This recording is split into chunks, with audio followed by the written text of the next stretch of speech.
तो जैसे हम लोगों ने इस सीरीज के पिछले एपिसोड में देखा था, एटलिसा कहती है मैं यहाँ पर किसी को बुलाना चाहती हूँ जो मुझे सपोर्ट कर सके। प्रोफेसर कहते हैं आखिर कौन है वो। एटलिसा बताती है जो रिसर्च मैंने करी है वो उसका को ऑथर है और अपनी उंगली उसकी तरफ करके बताती है वो है स्टूडेंट बेक्यूसोल जो वहाँ पर बैठा हुआ है। बेक्यूसोल सुन के हैरान हो आता है, क्या मैं इस चीज का को ऑथर हूँ। आसपास में सब लोग हैरान होते हैं सुनने के बाद बेक्यूसोल को देखकर, क्या ये तो बस एक यंग स्टूडेंट है। लेकिन फिर भी इस सबसे कुछ भी चेंज नहीं होगा। और यहाँ गोल्डन एल्केमिस्ट वेलकम कहते हैं, ओ मैं एक्साइटेड हूँ इसको लेकर। फिर बेक्यूसोल यहाँ स्टेज पर आकर प्रोफेसर मेजन को देखते हुए उनके बाजू से निकलता है। लेकिन इसी बीच जो वो ब्रांच थी जिससे लोगों के गुस्से को और ज्यादा बढ़ा सकते हैं उसको यूज कर देता प्रोफेसर मेजन के ऊपर। प्रोफेसर मेजन गुस्से में कहती है कितने रूड हो तुम। प्रोफेसर मेजन का ऐसा रिएक्शन देखकर बेक्यूसोल मन में बोलता है चलो आखिरकार ये अच्छे से काम कर रहा है और आ जाता है स्टेज पे सब लोगों के सामने। यहाँ आते से ही कहता है मुझे इसके लिए सबसे पहले देखना होगा प्रोफेसर मेजन के पर्सपेक्टिव को। जैसे कि कहा जाता है एक बार चीजों को देखने से अच्छा उसके बारे में 100 बार सुन लेना अच्छा होता है। तो क्या कहना है इसके बारे में, तुम साथ में सेम टाइम पर इस फॉर्मूले को सॉल्व करो। लोग बातें करते हैं इसके बारे में, क्या एक कंपटीशन असिस्टेंट और प्रोफेसर के बीच में, इसमें तो मजा आएगा।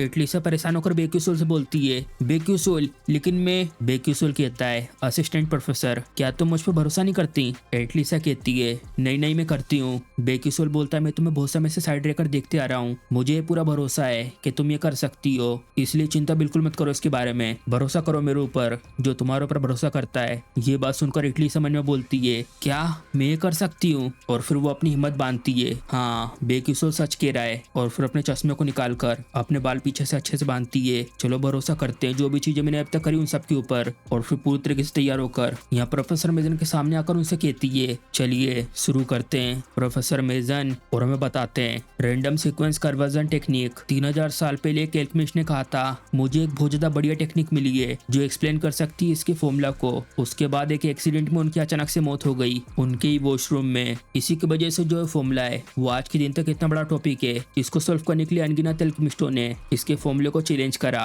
लेकिन वो सारे के सारे फेल हो गए और अब कोई उसे सॉल्व करने का बिल्कुल भी ट्राई नहीं करता। इसीलिए जो ये फॉर्मूला है इसे इम्पॉसिबल माना गया है कि इसे सॉल्व नहीं कर सकते और ऐसे बोल्ड तरीके से अनाउंस करना कि ये लोग इसको सॉल्व कर सकते हैं, कितना इंटरेस्टिंग है। और हम देखते हैं यहाँ पर इस नए कैरेक्टर को जिसने ये सब बताया होता है। हमें बताते हैं इसके बारे में, ये मेंबर है न्यू मून ग्रे टावर का 13 डिवीजन असेसन कोप्स, ये है कैप्टन केन। और यही इन्हीं के साथ एक लड़की और होती है, ये उबासियां लेते हुए कहती है चलो कम से कम ये तो इंटरेस्टिंग है, मुझे तो बहुत ज्यादा बोरिंग सा हो रहा था यहाँ पर। हम देखते हैं वाइस कैप्टन, इनका नाम है मेजन मेड्रोन। और अभी इस वक्त यहाँ पर ये दोनों के दोनों गायब होकर खड़े होते हैं, इनको यहाँ पर कोई भी नहीं देख सकता पीछे। वाइस कैप्टन कहती है लेकिन कैप्टन क्या जो है प्रोफेसर है वो सच में एक डार्क डिमोनिक ह्यूमन है। केन बोलता है मुझे लगता है मिशन पूरा नहीं होगा। ये सुन के वाइस कैप्टन देखती केन की तरफ, सच में कैप्टन आपने उस बूढ़े आदमी की बातों पर बिना सोचे समझे भरोसा कर लिया। तभी अचानक से हैरानी से सामने की तरफ दिखती है और हम देखते हैं दोनों के दोनों वहीं पे देख रहे होते हैं हैरान होकर। हॉल का जो एटमॉस्फेयर है वो अचानक से चेंज हो गया है, क्यों है ना। अनाउंसमेंट होता है, हाँ जो सोल्यूशन है पहली प्रॉब्लम का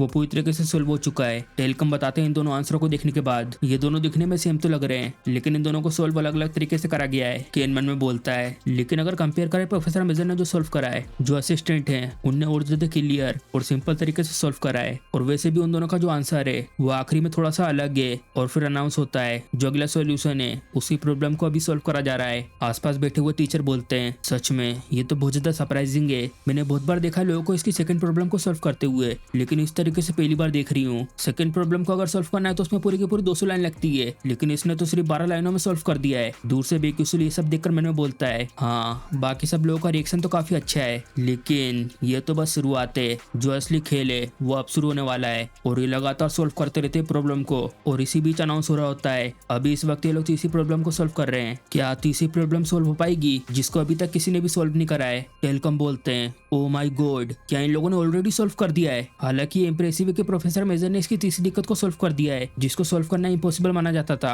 लेकिन इसके अलावा असिस्टेंट एटलिसा ने भी कर दिया है, ये तो और ज्यादा बड़ी बात है। प्रोफेसर मेजर मन में कहती है हाँ आखिर ये सब क्या हो रहा है, इसने सोल्व कैसे कर दिया। और आसपास लोग बातें कर रहे होते हैं आखिर इसने कैसे सोचा कि इसे इस तरीके से भी सोल्व कर सकते हैं, मुझे तो विश्वास ही नहीं हो रहा। यहाँ तक कि मैंने इसे सोल्व करते हुए अपनी आंखों से देखा है लेकिन फिर भी मुझे विश्वास नहीं हो रहा। और फिर बताते हैं अभी तक जितने भी पहले वाले एल्केमिस्ट थे उन्होंने इसके जो 5 पड़ाव हैं इन्हें सब सबसे बड़ी दिक्कत बताया है ये कि ये सबके सब अलग अलग है, इन सबका एक दूसरे से कुछ भी लेना देना नहीं है। लेकिन जो एटलीसिया है वो कुछ और सोचती है। उसका मानना ये है कि ये सब के सब एक दूसरे से जुड़े हुए हैं, इनको साथ ला के ही इन सबको सोल्व करा जा सकता है। यही डिफरेंस है प्रोफेसर मेजन और एटलीसिया में। प्रोफेसर मेजन को फिर दिक्कत होने लगती है इसे सोल्व करने में। जरा रुको, इसके आखिरी के पार्ट में क्या था मुझे याद नहीं आ रहा है। शिट, अब इस बोर्ड में यहाँ पर और स्पेस बचा नहीं है। जल्दी से मेरे लिए एक नया बोर्ड लेकर आओ। तुम्हें सुनाई नहीं दे रहा क्या? मैंने कहा जल्दी से लेकर आओ। बाजू से एटलीसिया की आवाज आती है। मैंने पूरा कर दिया। ये सुनते ही प्रोफेसर मेजन हैरान होकर देखती है एटलीसिया की तरफ। फिर इसको सोल्व करने के बाद एटलीसिया सामने सबसे कहती है, जैसा कि आप देख सकते हैं ये है पूरी complete random sequence conversion technique. ये सब अपनी आंखों से देखने के बाद ही एक टीचर जो बैठे थे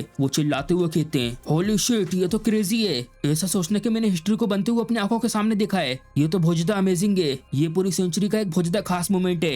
एटलीसिया फिर इसके बाद बहुत ज्यादा खुश होती है। आखिरकार मैंने कर दिया। तुम्हारा बहुत बहुत शुक्रिया बेक्यूसुअल, ये सब कुछ तुम्हारी बदौलत ही हो पाया है। बाजू में से लगातार प्रोफेसर मेजन एटलीसिया का नाम पुकारने लगती हैं, एटलीसिया एटलीसिया एटलीसिया। और जो ये बहुत सारी डिमोनिक एनर्जी होती है वो उनके आसपास से निकलने लगती है। प्रोफेसर मेजन, क्या हुआ आपको? प्रोफेसर मेजन की ऐसी हालत देखकर जल्दी से बेक्यूसुअल एटलीसिया के सामने आ जाता है। प्रोफेसर मेजन बोलती हैं, आखिर कितना ज्यादा और तुम मुझे अपसेट करोगी? मुझसे मेरी रिसर्च चुरा लेने के बाद भी तुम ये सब कर रही हो, ऐसा प्रेटेंड कर रही हो कि ये सब कुछ तुम्हारी खुद की है। या अब तुम्हें खुशी हो रही है सबको लेकर? बेक्यूसुअल मन में कहता है। तो इस तरीके से हो रहा है इनका डार्क डिमोनिफिकेशन। जैसा मैंने सोचा था ये तो उससे भी ज्यादा फास्ट है। लेकिन कुछ भी हो, ये अच्छी चीज है। अगर ये डार्क डिमोनिक ह्यूमन सब लोगों के सामने बन जाती है तो फिर कोई भी इसे बचा नहीं सकता। और प्रोफेसर मेजन एटलीसिया बोलते हुए उसकी तरफ आ रही होती है। इसने तो अपना कंट्रोल पूरी तरीके से खो दिया होता है और घूरते हुए देखती है एटलीसिया का नाम लेते हुए उसकी तरफ। एटलीसिया को अब ये सब कुछ बिल्कुल भी सहन नहीं हो रहा होता। वो चिल्लाते हुए कहती है, ये सब करना बंद करो और मुझे एक्नॉलेज करो। मेरी जो रिसर्च थी वो आपसे कई ज्यादा अच्छी थी। जो शुरुआत में आपने सब लोगों के सामने प्रेजेंट करा था, सिर्फ क्या वही काफी नहीं था? अब आखिर आप कितनी रिसर्च और मुझसे चुराएंगे जिससे कि आप सेटिस्फाई हो जाएं? ये सुनते ही आसपास में टीचर बातें कर रहे होते हैं। तो क्या इसका मतलब वो जो रेड पोशन के बारे में शुरुआत में प्रोफेसर मेजन ने बताया था वो भी चुराया हुआ था?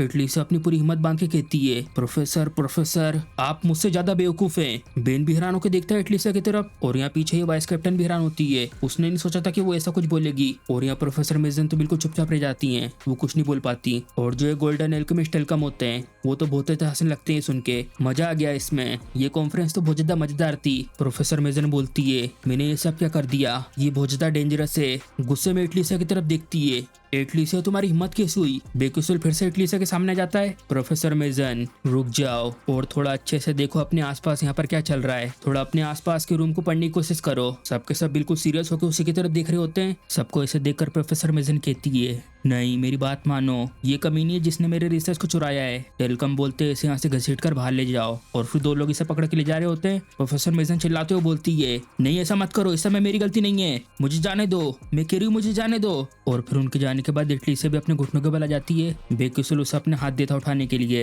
एटलीसिया तुमने आज बहुत अच्छा काम करा। एटलीसिया सुनकर बहुत ज्यादा खुश होती है। हाँ, और फिर उसके बाद हम देखते दूसरी जगह का सीन। वाइस कैप्टन बोलती है, तो इस सब के बीच आखिरी में एक लड़का ही निकला। केन बोलता है, हाँ मैं श्योर हूँ, ये एक साइन है अगर वो इस तरीके का इमोशन दिखा रही है तो। लेकिन यहाँ पर सेंसर में कोई भी रिएक्शन नहीं आया था जब वो डार्क डिमोनिक इरोजन हो रहा था। वाइस कैप्टन बोलती है, वेल जो न्यू मून ग्रे टावर की टेक्नोलॉजी है वो भी पूरी तरीके से परफेक्ट नहीं हो सकती। और वैसे तो क्या ये है वो बच्चा जो को ऑथर हैगा? दिखने में तो ये एक हाई स्कूलर लग रहा है और ये काफी क्यूट भी है, क्या तुम्हें नहीं लगता ऐसा? केन बोलता है, क्या तुमने उसकी इन्वेस्टिगेशन करी है? ये बताती है, हाँ मुझे पता तो चला है मिल्टन के द्वारा इसके बारे में। जहाँ पर ये पहले रहता था वो जगह पूरी तरीके से डिस्ट्रॉय हो गई थी डार्क डिमोनिक ह्यूमन की वजह से। उसी के बाद ये आया था स्टेला अकेडमी में। इसके बारे में पता चला है कि ये कामनर है, इसे ग्रेड भी अच्छे नहीं आते, वो भी काफी लो हैं। लेकिन जो इसकी क्लास है वो एस है। और इसके बारे में तो मैंने बताया नहीं, वर्ल्ड की ग्रेटेस्ट मैजिक अकेडमी में इसने एंटर करने के लिए कोई भी किसी भी तरीके का मैजिक यूज नहीं करा था। ये जो है वो बहुत ज्यादा यूनिक है बहुत सारी चीजों में। और यहाँ तक कि इसने यहाँ के आर्टिकल से अपने नाम को भी हटवा दिया था।